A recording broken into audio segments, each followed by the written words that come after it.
Hey everyone, welcome to TechBase. In today's video, I'm going to show you how to clear Mico cache. So let's get started.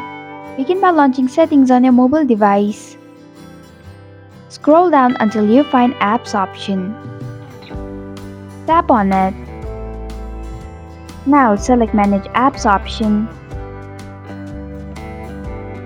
In the search bar, type in Mico and perform your search.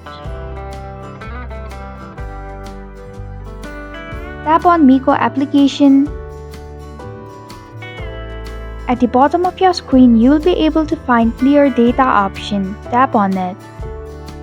To clear Mico cache, tap on clear cache option.